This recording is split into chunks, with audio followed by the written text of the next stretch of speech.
అఖిలాండకోటి బ్రహ్మాండ నాయకుడైన శ్రీధర్మశాస్త్ర వారి యొక్క దివ్య సన్నిధానం పావన శబరిమలలో ఏ విధంగా అయితే పుష్పాభిషేకం జరుగుతుందో అలా పుష్పాభిషేకం ఈరోజు సాయంత్రం 7 గంటలకు కన్నుల వైకుంఠంగా జరిగే పుష్పాభిషేకానికి 50 మంది భక్తులు భార్యా బిడ్డలతోటి తల్లిదండ్రులతోటి దయచేసి ఈ యొక్క పుష్పాభిషేకాన్ని తిలకించి స్వామివారి యొక్క పరిపూర్ణ కటాక్షం పొందండి.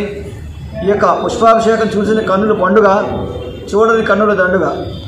పావన శబరిమలలో ఏ విధంగా అయితే పుష్పాభిషేకం జరుగుతుందో అంతటి వైభవోపేతమైన పుష్పాభిషేకం మన రాజమహేంద్రవరం అయ్యప్ప స్వామివారి దేవాలయంలో ఈరోజు సాయంత్రం 7 గంటలకు జరుగుతుంది కాబట్టి 50 మంది భక్తులు దయచేయండి. ప్రతిరోజు ఉదయం 5:30 గంటలకు నిత్య గణపతి హోమం. భారతదేశంలోనే ఒక నదీ తీరాన ఏకశిల 18 బడి కలిగి రాతి కట్టడంతో పావన గోదావరి నదీ తీరాన ఉన్న ఏకైక అయ్యప్ప స్వామి ఆలయం. పావన శబరిమల పావన పంపా నది 5 కిలోమీటర్ల దూరంలో ఉంది. మన అయ్యప్ప స్వామి వారి దేవాలయం 5 అడుగుల్లో ఉంది పావన గోదావరి. కావున 50 మంది భక్తులు ఇంతటి మహదావకాశాన్ని సద్వినియోగం చేసుకోండి.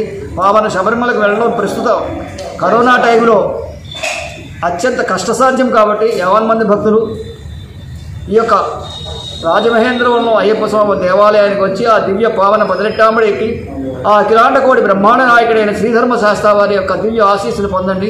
పావన శబరిమలలో ఏ విధంగా అయితే నెయ్యాభిషేకం, అష్టాభిషేకం, నవాభిషేకం, పుష్పాభిషేకం, పడి పూజల కార్యక్రమాలు ఏ విధంగా జరుగుతాయో అంతటి వైభవోపేతమైన పూజా కార్యక్రమం మన దేవాలయంలో కూడా జరుగుతాయి. కావున 50 మంది భక్తులు కూడా ఈ యొక్క అవకాశాన్ని సద్వినియోగం చేసుకోండి. గురుస్వాములు, కన్యస్వాములు, కత్తిస్వాములు, గదస్వాములు ఈ యొక్క సూచనని పాటించి ప్రతి వారు కూడా స్వామివారి యొక్క పరిపూర్ణ కటాక్షం పొందండి. అందరూ కూడా ఈ యొక్క దేవాలయానికి వేయించేసి స్వామివారికి పరిపూర్ణ కటాక్షం పొంది స్వామి శరణయ్యప్ప చలపతి గురు స్వామి రాజమహేంద్రవరం.